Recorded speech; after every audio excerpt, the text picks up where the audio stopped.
What's up, my wizards? It's Dev from SBMTG down there on the YouTube.com. As usual, we like magic. Today I've got 14 more Kaladesh spoilers for you today. And some of the stuff has got some people talking about some things. So let's go ahead and take a look. First, there's Key to the City. This is 2 generic mana for an artifact. Tap, discard a card. Up to 1 target creature can't be blocked this turn. And whenever Key to the City becomes untapped, you may pay 2 generic. If you do, draw a card. This seems pretty good specifically in sealed, where games tend to go longer, board stalls happen, you can get creatures through, and it's a good mana sink to draw cards. Card advantage is also good in long games and board stalls, so specifically in that format, I like it. I'm not sure about anywhere else, although an artifact that allows you to both draw cards and have creatures go unblocked doesn't seem bad by any stretch. They spoiled a few cards in different languages today, and this is the first that's going to require a translation. This is Incendiary Sabotage. It's 4 mana, 2 generic, and 2 red for an instant. As an additional cost to cast Incendiary Sabotage, sacrifice an artifact, and Incendiary Sabotage deals 3 damage to each creature. Yet another thing that looks really, really good in Limited, and it is an instant, by the way. Really good that this is at instant speed, but people are asking if it'll make standard play. Now again, instant speed makes this a really, really good combat trick. And sacrificing clues won't be, or artifacts won't be incredibly hard because we have clues. Anger of the Gods, this is not, I really wish that it were, but you do have to pay for that instant speed. It's just like, I'm willing to pay the extra mana, maybe. I just don't know if I'm willing to have to sacrifice an artifact. Although that does bring up, fun deck building challenges, we'll say. I don't know if this is the replacement for Languish, which is what people are freaking out about. Is this the replacement for Languish? I don't think so, and I really hope not. Planar Outburst is probably the replacement for Languish at the end of the day. We'll have to see, but I like this card, especially in limited play. I'm just not quite sure it can break out. It's borderline, though. This is Angel of Invention, the last card spoiled yesterday. It's 5 mana, 3 generic, and 2 white for a 2/1 Angel with Flying, Vigilance, and Lifelink, and Fabricate 2. And other creatures you control get +1/+1. The card is pretty good, although it has the same problem that a lot of 5-drops, especially white 5-drops, are going to have. The white Gear Hulk looks really good. We probably want to find room for that. And Avacyn is one of the more played white cards, and probably the most played card at 5 mana. In the format right now. So I'm not sure that decks will want to sandwich this in, although specifically green-white tokens might like something like this instead of Avacyn. A lot of those green-white tokens decks will play like 2 of Avacyn, which is good for giving all their creatures indestructible, but can sometimes wipe all their creatures when they don't want that to happen if they're not careful. Seen it happen more than once. So this seems to be an option that will not bite you in the butt at some point in the game, no matter what. And I like the push-pull. If you make it a 4/3, then it's got 4 power, it's got the life link, so it'll gain you a little bit more life, but if you elect to put the 2 counters on the board, then you're putting 6 power on the board, split among 3 creatures. So this has a couple of different modes, is how you want to look at that. And it doesn't seem bad either in a deck that just wants to establish a big presence late game. 6 power split among 3 guys is actually pretty good, and that's not even counting any other creatures that you have out. So in a green-white tokens build, I actually don't think the card looks horrible at all, honestly. But it all depends on what we end up seeing. A lot of people really don't like this card, and I don't understand that attitude. I really like the Anthem effect. I like the versatility on the card. You can make it a big guy. You can get 3 dudes at one time. Flying, Vigilance, Lifelink, good abilities. So I'm a fan of everything that it does. I just want it to find the right home. And it'll take some testing to figure out if green-white tokens is right, or if we just want to keep playing Avacyn. But this looks like a tempting option. Early this morning, we saw a cycle of creatures that give us energy counters when they enter play, and they're all common. Most of these look really good and limited, but there's 2 that I actually sort of have my eye on for slightly higher level play. So let me talk about these real quick.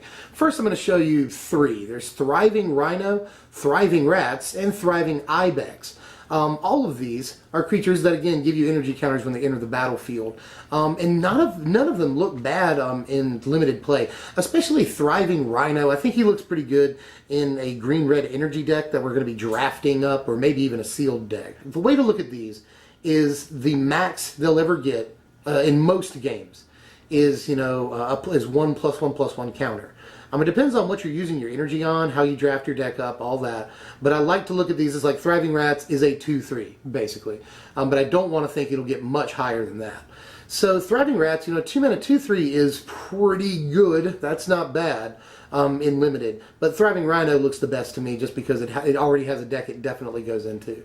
But let me show you these two. This is Thriving Grubs and Thriving Turtle. Now, Thriving Grubs, I like in not only, again, the green-red energy deck in limited, but I think this actually looks kind of good in the constructed green-red energy deck if that becomes a thing. Because the way I want to look at this is, sure, it could be a 2 mana 3/2, and you'll use that option sometimes.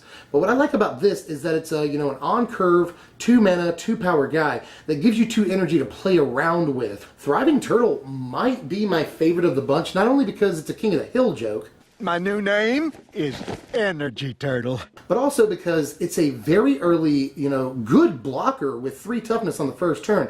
That's not bad at all. That sets you up to have some energy, very early on in the game. It's the earliest way of getting energy with a body, which is really, really nice, not only in limited where there's going to be decks that, want to set up, get energy slowly, I like the black-blue limited energy deck that uses like Live Fast and Die Young. They'll want something like this. On turn 1, good body blocker, definitely, and gives you energy to play around with. There's not much on the first turn that we've seen so far that'll give us 2 energy to play with, and this gives us a body on top of that. I really, really like that about the card. This is Cultivator's Caravan here. We've seen a vehicle a day here recently. This is 3 mana for a vehicle. It's a 5/5, and you can tap it to add 1 mana of any color to your mana pool, and you can crew it for 3 power.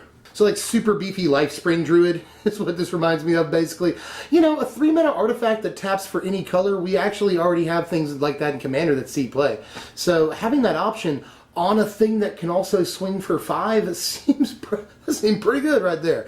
So I actually don't mind this card. I'm not sure it should be rare, but again, in limited, if this were an uncommon, it'd be good. And if this were an uncommon, I don't know. It kind of feels like a rare. I just don't want to open it, basically. I don't think this is going to be, a $5 card or anything. But it definitely looks pretty interesting. That's all I can really say about it. I'm not sure this is broken, but I do think that it's basically a mana rock that can swing for 5. That's good, right? That's good. Here's Wild Dreams right here. It's X, and a green. For a sorcery, you can return X cards from your graveyard to your hand and exile Wild Dreams. Well, this is kind of reminiscent of Recall for a lot of players that played back in the day, I would imagine. Although I'm not quite sure at least, about this thing. 3 mana to bring anything from your graveyard to your hand is not terrible. I don't like the sorcery speed on it.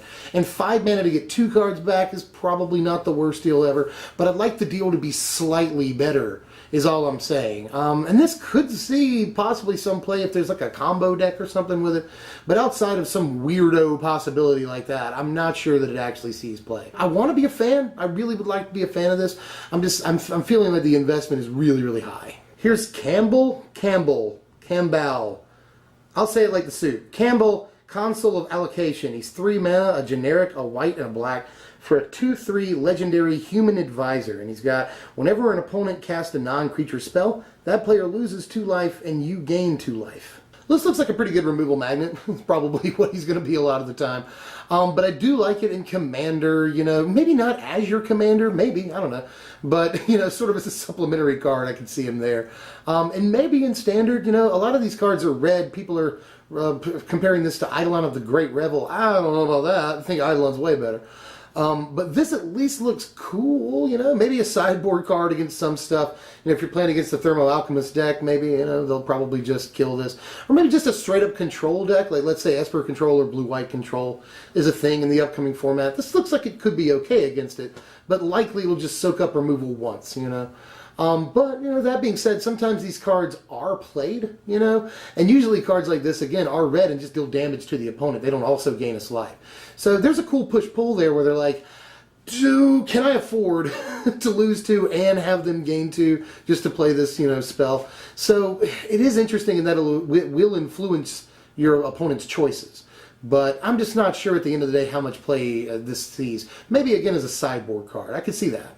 Here's one of the more interesting cards of the day for sure. It's pretty deep. This is Lost Legacy. It costs 3 mana. That's 1 generic and 2 black for a sorcery. You name a non-artifact, non-land card. Search target player's graveyard, hand, and library for any number of cards with that name and exile them. That player shuffles his or her library, then draws a card for each card exiled from hand this way. Notice the emphasis. A lot of people are saying that you can target yourself with this, which you can legally do, by the way, and then end up like exiling 4 Eldrazi Scourges or whatever, Eternal Scourges, and end up drawing 4 cards and just playing all the Scourges whenever you want to. You can only draw cards for each card that you exile from a player's hand. So you'll, if you target yourself, you'll get 1 card this way, some of the time. So it doesn't quite work that way, although it is relevant to say that it can target ourselves. I definitely like the card a lot, and it will probably see a fair amount of sideboard play in this standard. This is Aetherhub, a land a lot of people are pumped about, and I do not blame them. I am right there with them. This is Aetherhub. It's a land. Whenever Aetherhub enters the battlefield, you get an energy counter. You can tap it for a colorless mana, or you can tap it and pay an energy counter to add 1 mana of any color to your mana pool. In most situations, this is a better Tendo Icebridge, and will see standard play almost certainly. And check out the rarity on the thing. It's an uncommon. Like, how awesome is that? This is going to be one of the chase uncommons in the set, too. Because, people will play it alongside Tendo Icebridge. In Commander, it's really, really good, I want to point this out, too, before I get too deep in the analysis of this stupid thing. This is one of my favorite cards all day. The Energy Turtle. From earlier, you turn 1 island, Energy Turtle, turn 2 this, and suddenly you've got a Gemstone Mine. It seems really good too, People are saying that this is the replacement for Painlands. It might totally be, totally possible, and if we have leftover energy from things, live fast, die young, any of these creatures, Voltaic Brawler, anything, then we basically can just pump it into any color mana. That's really fan-freaking-tastic. So I really like the heck out of this, and honestly, you'll only need it for the first couple of turns. If you're playing a 2-color deck, then after the first few turns, you'll likely have the mana that you need on board, aside from this land. So after a while, you're going to be using it to pay generic mana costs anyway, so you don't need to have energy dedicated to it. There's a lot of really good things to like about this card, Nonetheless, I want to point this out, guys, again, one more time. This is uncommon. This is uncommon. We can all get a playset of this probably easily. This is the newest card, spoiled so far. I think it's just an hour old at the time of this recording. This is Dinavolt Tower. It's 3 generic for an artifact. Whenever you cast an instant or sorcery spell, you get 2 energy counters. And you can tap it and pay 5 energy to have Dinavolt Tower deal 3 damage to target creature or player. This looks pretty good at first glance, but a lot of people are saying that this will probably just slow down these, instant and sorcery decks, these spells decks, basically. People are saying maybe Thermo Alchemist, but at the end, Thermo Alchemist on turn 3 wants to be doing, they want to be casting 2 or 3 even spells on turn 3. So I don't know if this is ideal for them. Thermo Alchemist runs up against the deck that it knows is going to grind the game out against it, then maybe this could provide that little bit of extra value that deck needs. Possibly. 5 energy is a lot. That is a lot. But that deck right now isn't looking like it's going to be using too many things that consume energy. Maybe just this card. But again, I'm not really sure how well that's going to work out. It's not 100% sold that this card is good enough. I hate that it costs 3 mana, consumes your whole third turn, theoretically, and any turn you play it after that, it's losing value because you won't be playing as many spells, So, not a huge fan, but I do want to see if it can do work. That is all the spoilers for today, so far at least. I'm sure there's either going to be more spoilers super late into the night, they've been doing that lately, or there's going to be some first thing tomorrow morning. So check back in with us and we'll have some more stuff for you. We'll be covering spoilers until they're finished. And look out for that Pauper video. A lot of people are asking me about that. 5 different deck ideas in one video that use nothing but commons, and they're all standard playable. A lot of people are excited about that one, and I want to have it out by the weekend, so be looking for that Saturday or Sunday morning. And I will see you guys later. If you enjoyed the content, hit the thumbs up button, comment, let me know how you felt about all of these cards. Am I overjudging or underjudging anything? I'm always interested to talk to you. And I will see you guys later. Also, sub if you're new. You should subscribe, whoever you are. Do it, please. And I'll see you guys later. I'm Dev from SBMTG. Thanks for watching, my wizards.